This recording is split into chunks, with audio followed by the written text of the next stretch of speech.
Damos la bienvenida aquí en Esferas de Poder al destacado cardiólogo dominicano, el doctor Fulgencio Severino. Muchísimas gracias por el honor.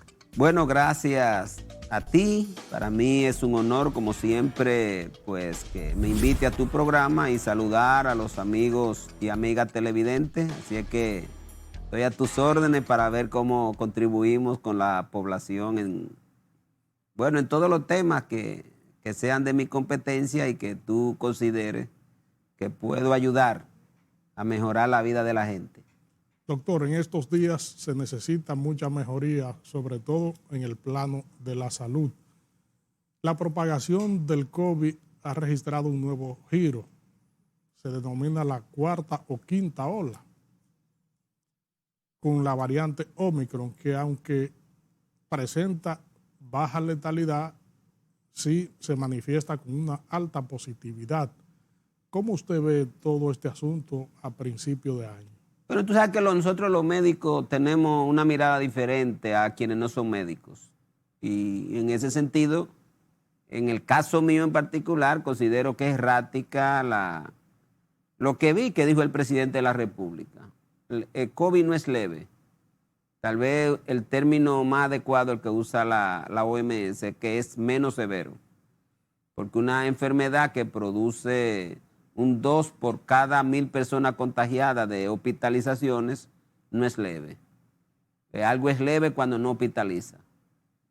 Que es menos severo porque la mortalidad es menor o con otra variante, al igual que las hospitalizaciones. Pero aquí, y ojalá que en el gobierno lo entiendan, se compensa esa baja severidad.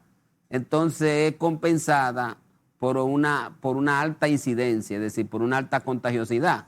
De tal manera, por ejemplo, que con Delta, 8 de cada 1,000 personas se hospitalizan. Con esta, 2 de cada 1,000.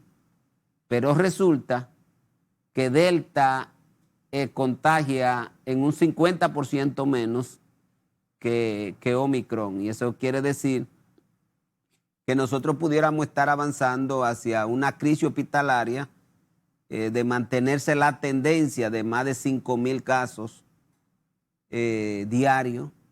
Estaríamos hablando que en menos de 15 días nosotros tendríamos más de 100,000 personas infectadas. Aunque la hospitalización, la estadía es corta, y eso permite rejuego a nosotros los médicos, hay la posibilidad de que las 2,000 camas disponibles se pudieran estar llenando en los próximos 15 días. Y a partir de ahí generaría un grave problema sanitario porque hay que entender que la actividad económica está abierta y que los mismos problemas que hospitalizan por otras razones, con excepciones de la cirugía ambulatoria, que no se han suspendido en la mayoría de los hospitales públicos ni en la clínica, pero que va a haber una tendencia a la baja porque todo el que esté infectado no se vaya a operar. Y hay serias dificultades para conseguir pruebas que hoy en día son fundamentales o son prerequisitos para poderse hospitalizar por una enfermedad, por ejemplo, como una intervención quirúrgica.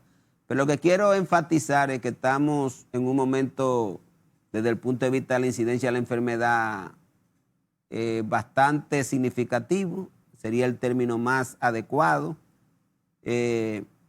La positividad está sumamente alta. Se pudiera decir que en la zona urbana es posible que el 10% de la población esté contagiada. Es posible. O sea, hay pocos hogares en los que no tenemos la familia entera contagiada. Y es importante que la población entienda que todo el que tenga un proceso gripal o todo el que tenga fiebre inexplicable o que tenga dolor en todo el cuerpo, dolor de cabeza y dolor de garganta, eso es COVID hasta que se demuestre lo contrario. Y es muy importante que la gente lo entienda, porque muchas veces andan en la calle no buscando tratamiento médico, sino haciendo actividades creyendo que es una gripe. Y hoy no se puede asumir que hay gripe, hoy hay que asumir que hay COVID. Y cuando una persona con COVID sale a la calle, lo más probable es que esté contagiando a una gran cantidad de personas adicionales que no tenemos la cantidad de fallecidos que se vieron con la variante original o con la Delta. En otros países nosotros tuvimos, aunque todavía hay mucha Delta aquí, pero tuvimos un periodo bastante corto de Delta como dominante, porque Omicron hoy es probable que sea la variante que domine. Pero hay que entender que quienes se están infectando son los más jóvenes, no las personas más viejas. Y las personas viejas que se están infectando son aquellos que los jóvenes le llevan y son los que se están hospitalizando. O sea, tenemos muchos pacientes en cuidado crítico porque tienen ya por la edad otras comorbilidades que aumenta la severidad de Omicron. De tal manera que quiero resaltar que todos estos errores que se han estado cometiendo en el manejo de la pandemia, como por ejemplo, ya en diciembre se sabía, finales de noviembre ya se sabía que Estados Unidos predominaba la variante Omicron y que por lo tanto se importaría desde Estados Unidos hacia acá o desde Europa, porque diciembre y noviembre son meses en los que vienen muchas personas, tanto dominicanos como no dominicanos, a nuestro país. Y esa política del gobierno de no exigirle pruebas negativas, como han hecho la mayoría de los países, es lo que trajo la consecuencia que hoy estamos viviendo, con el problema, que es lo que hemos estado demandando desde el Colegio Médico, de que las pruebas no son gratuitas y se le obliga a la gente a 2 pruebas, porque primero se le obliga a hacerse una prueba de antígeno que cuesta aproximadamente 2,000 pesos y luego para confirmar le obligan a una prueba PCR que cuesta 5,000 pesos, 4,000 y algo de pesos. Pero luego al final tiene que hacerse otra para que en el trabajo lo puedan aceptar. De tal manera que hay un manejo inadecuado de la pandemia, porque todo el que no tenga la capacidad para poderse hacer la prueba, lo que va a andar es infectado en la calle, no se puede aislar del trabajo, porque en el trabajo le exigen que tenga una prueba que diga que está positivo, si no, no lo dejan que se vaya. Entonces hay un manejo inadecuado que hace más difícil controlar la pandemia.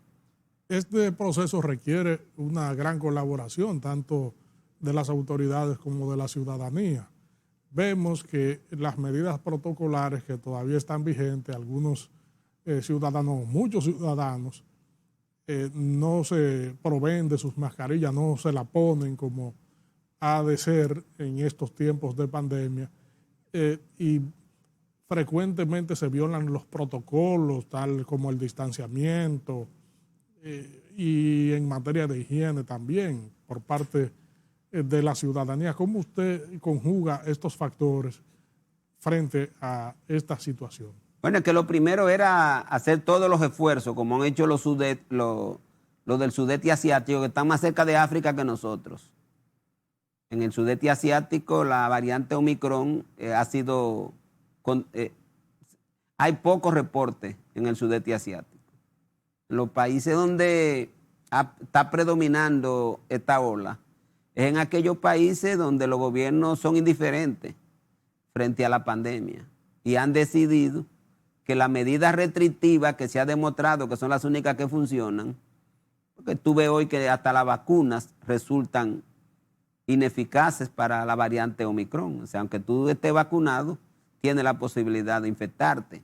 Naturalmente que es menos severo que en el que no se ha vacunado. Por eso siempre seguimos insistiendo en que la gente tiene que vacunarse. Pero en los países que han mantenido la prevención, no la curación, porque el problema de Occidente es que la salud se convirtió en un negocio. Y en República Dominicana la salud se volvió un negocio. Cuando tú oyes el propio presidente que dice que tiene 1.500 millones de pesos para comprar medicamentos, quiere decir que para él lo importante es la medicina curativa.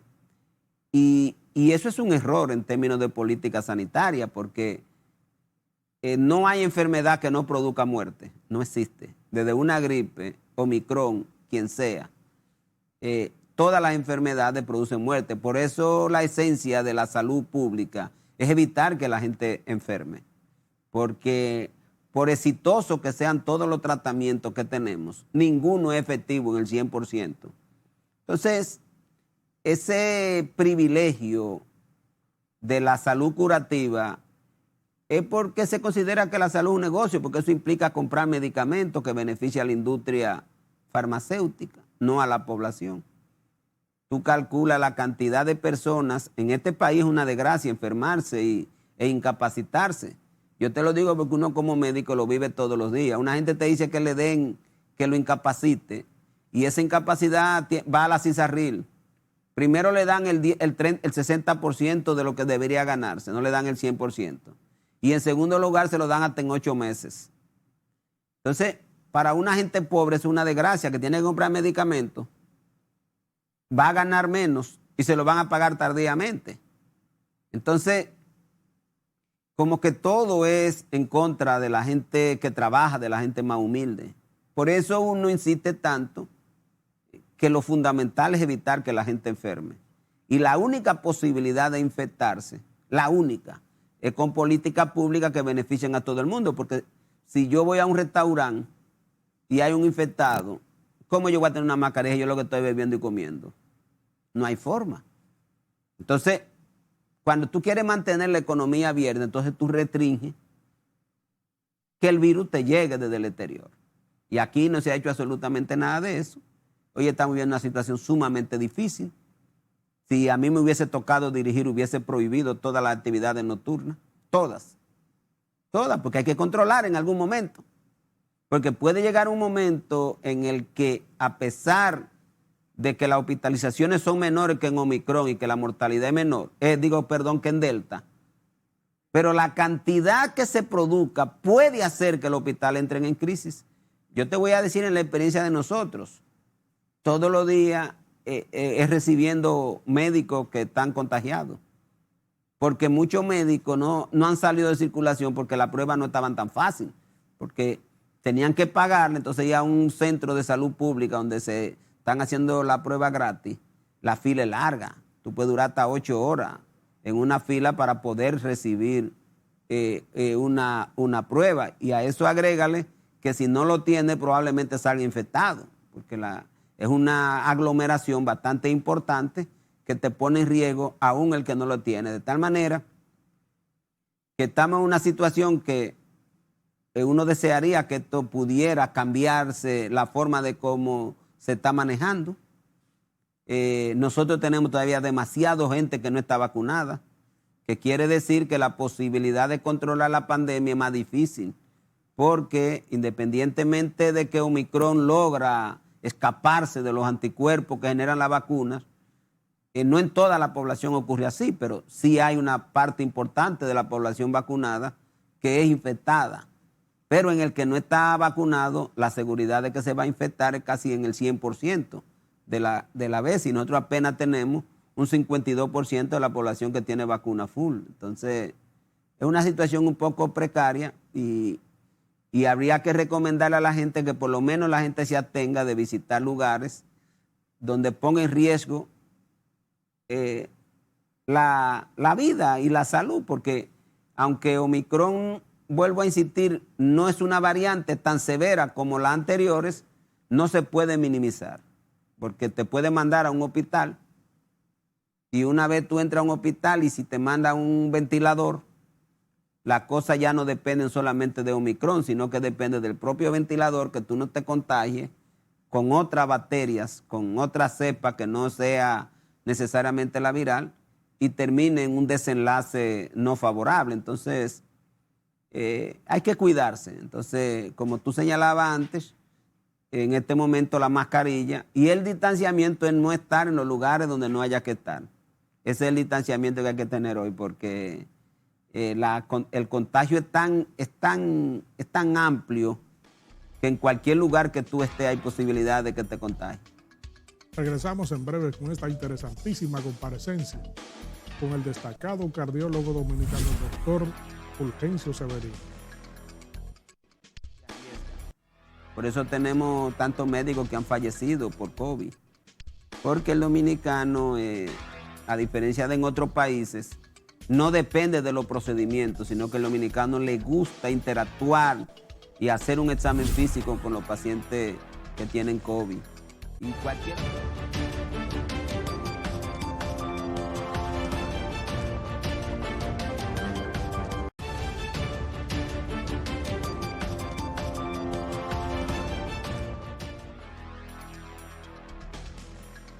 Estamos conversando aquí en Esferas de Poder con el cardiólogo Fulgencio Severino. Doctor, ¿cómo incide esta variante del COVID y el COVID en sí en los pacientes con problemas cardiovasculares? Bueno, COVID para nosotros ha sido un grave problema, primero porque produce enfermedad cardiovascular. Se estima que 8 de cada 1000 pacientes hospitalizados pudieran hacer una miocarditis. Perdón, 40 de cada 100 pacientes hospitalizados pudieran hacer una miocarditis. Hay series que hablan hasta de un 24% de pacientes hospitalizados producen lo que se llama injuria miocárdica. Explíquenos esos dos términos, doctor. Para la que injuria miocárdica lo que quiere decir es que hay un daño de la célula miocárdica del cardiomiocito. Eso es lo que se llama injuria miocárdica. Y nosotros la detectamos por enzimas que son un laboratorio que hacemos que se llaman troponinas, que se determinan en los pacientes que están gravemente enfermos. Y la presencia de esta injuria miocárdica va a provocar mayor posibilidad de desenlaces fatales, incluyendo la muerte. Esta injuria miocárdica puede ser por miocarditis, como te señalabas, pero puede ser también porque los pacientes hagan infarto agudo del miocardio. Tenemos infarto agudo del miocardio por múltiples vías. Una, la descarga de sustancias que produce el cuerpo inflamatoria que se llaman citoquinas. Otra posibilidad es que esta misma citoquina, por ejemplo, provoquen ruptura de placas en pacientes que ya tienen enfermedad de la arteria coronaria. Pero existe también el daño miocárdico por la hipoxia, es decir, la disminución de la concentración de oxígeno en el cuerpo, que ocurren en pacientes que tienen enfermedad pulmonar severa. Es decir, que COVID es un problema serio para el corazón. Es el segundo órgano que más se afecta después del pulmón, es el corazón. Entonces, nos genera problemas de manejo.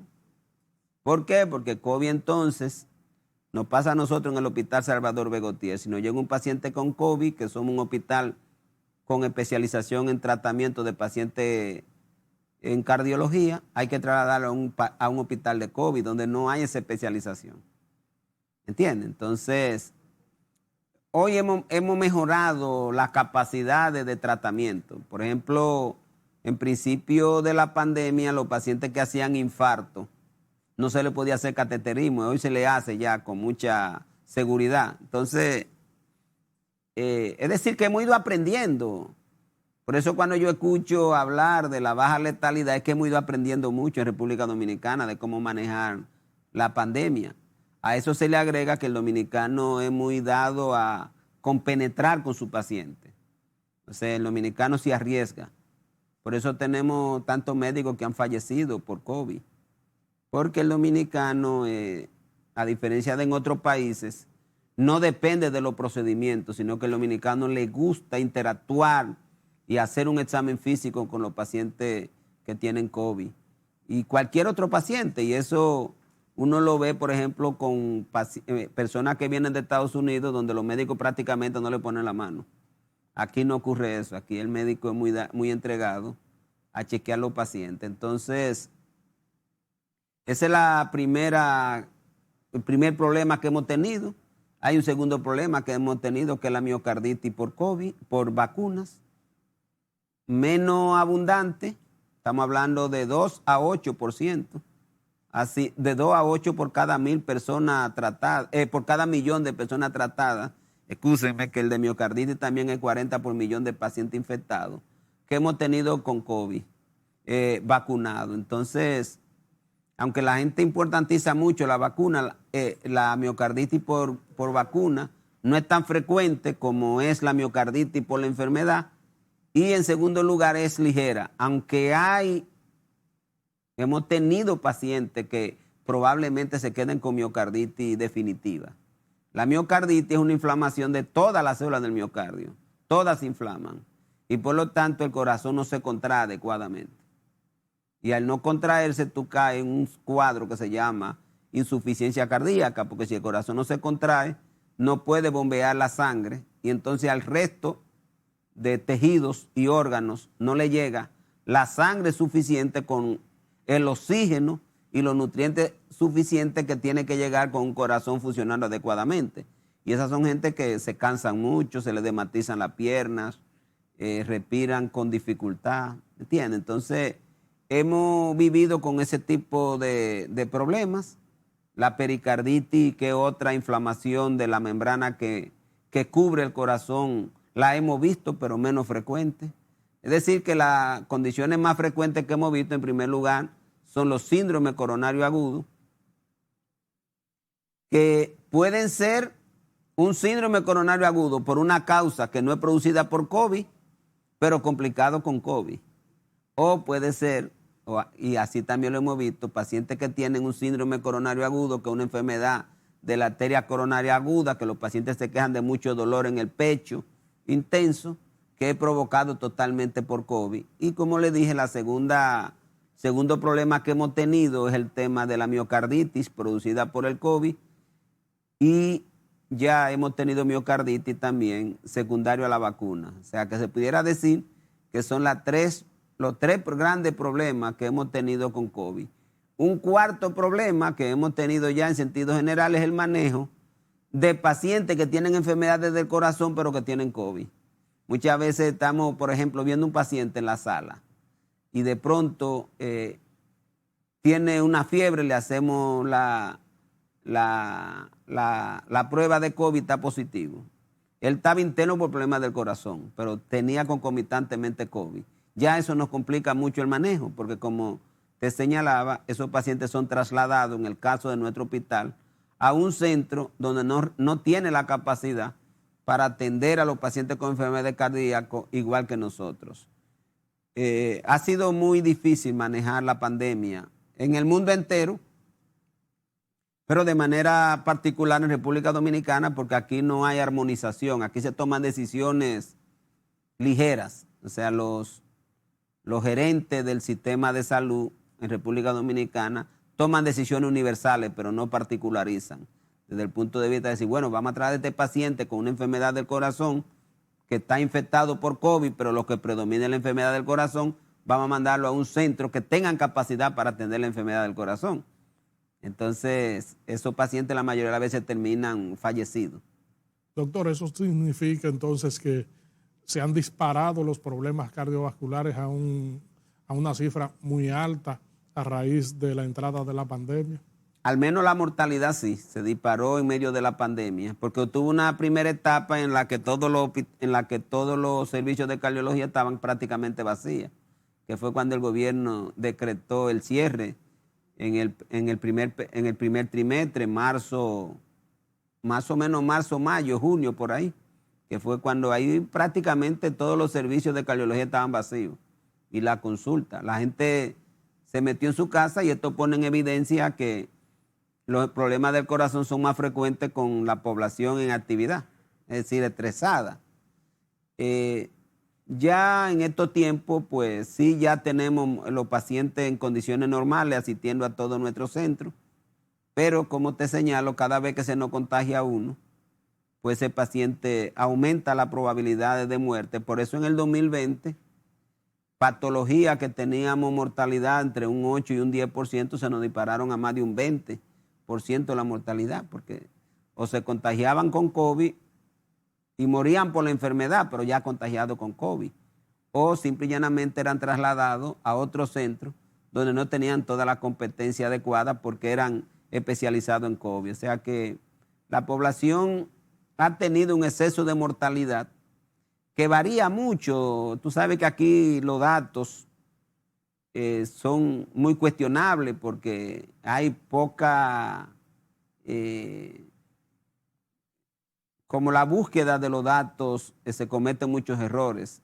Hay lo que se llaman en las estadísticas nuestras muchas subvaluaciones. Entonces, pero se estima que nosotros debemos tener entre un 20 y un 28% de exceso de mortalidad por COVID. Hay que esperar todavía que vengan todos los números, que se revise todo lo que hay, porque hay diferencia entre lo que el ministerio reporta, que es fundamentalmente pacientes que se le ha podido hacer la prueba de PCR, y lo que los médicos determinamos que mueren los pacientes, que está determinado fundamentalmente por la clínica, más otros hallazgos que tenemos, pero que no necesariamente a todo el mundo se le ha podido hacer la prueba de PCR. Y si no se le hace la prueba de PCR, el ministerio no lo cuenta. Entonces, pero hay un exceso de mortalidad, primero por la muerte directamente por COVID, segundo por la muerte por otras enfermedades, que al complicarse con COVID han muerto por la otra enfermedad, pero motivada o estimulada la complicación de muerte por COVID. ¿Cuál es el método que usted aconseja en medio de un panorama que se torna muy proceloso con respecto a los efectos causados por la variante Omicron, a la positividad tan elevada? Los métodos que deben emplear tanto la ciudadanía como las autoridades para contener esta volatilidad que tiene el Omicron. Yo soy de lo que cree, yo creo que todos los médicos estamos de acuerdo, que hay lugares que ya no deberían asistirse.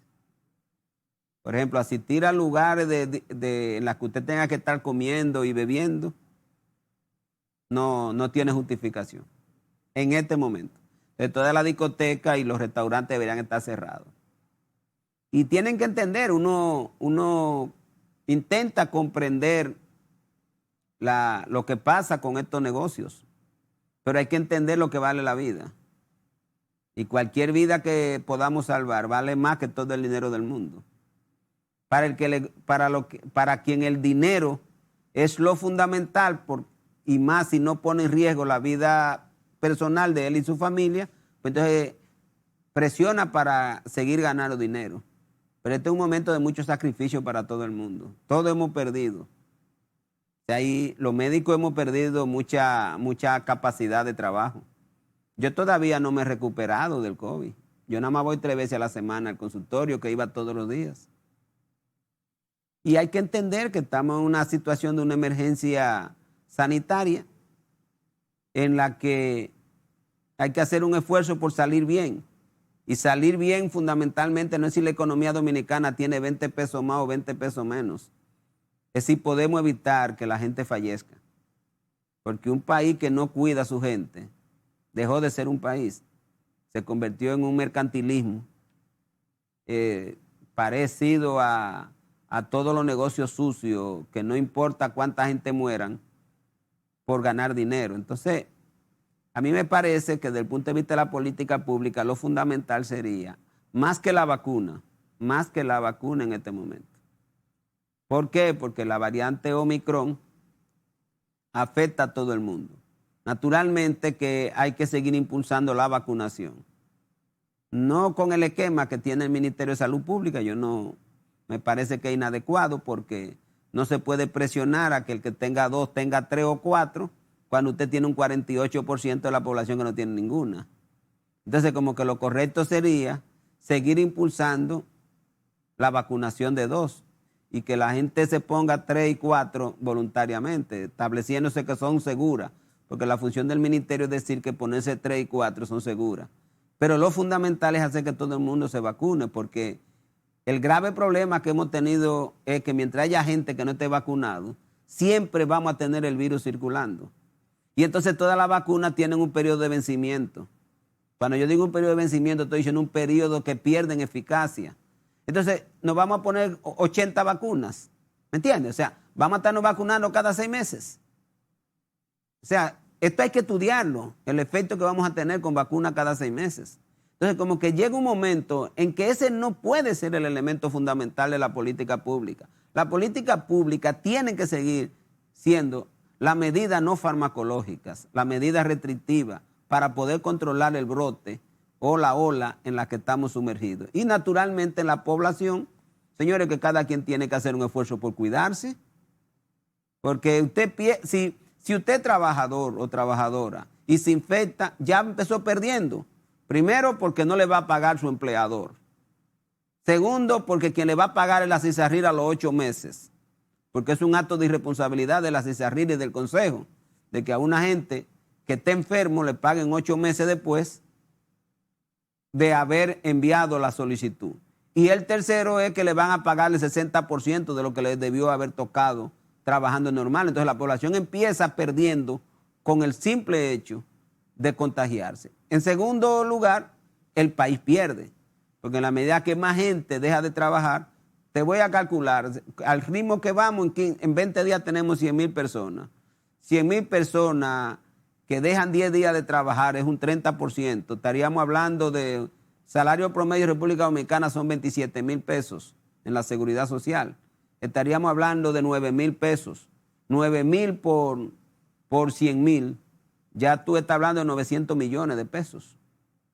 900 millones de pesos tú estás hablando. Entonces, cuando tú multiplicas eso por 12 meses, por 13, eso es todo el dinero del mundo. Agrégale el dinero que se gasta en medicamentos. Agrégale el dinero que gasta el gobierno en medicamentos. Entonces es una cosa como que uno no le encuentra justificación para decir que no se puedan tomar medidas restrictivas. Entonces, si el gobierno no la toma, la gente que la tome, o sea, la gente que se abstenga de andar en lugares donde tiene que quitarse mascarilla porque va a comer o beber, coma y bebe en su casa, que como siempre he dicho, esto pasará y volveremos a la vida normal. Y naturalmente cuando usted ande en la calle o esté frente a todo el mundo, use mascarilla. Ahora es un momento de usar 2 mascarillas mínimas de la corriente que está usando la gente, porque la gente no tiene acceso a la mascarilla N95, que son las que más protegen.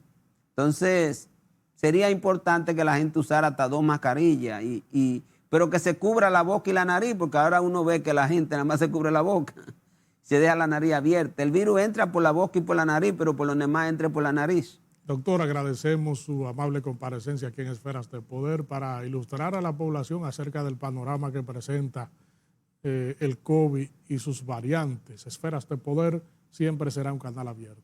Gracias a Federico y a los amigos y amigas televidentes, pues decirles que se cuiden en este nuevo año, desearles siempre salud y muchos éxitos a la gente, siempre bueno, pero saber siempre que estas 2 cosas van a depender más de uno que de cualquiera. Gracias, amigos televidentes, por habernos acompañado en esta interesantísima comparecencia con el doctor Fulgencio Severino, cardiólogo dominicano. Proseguimos con nuestro contenido.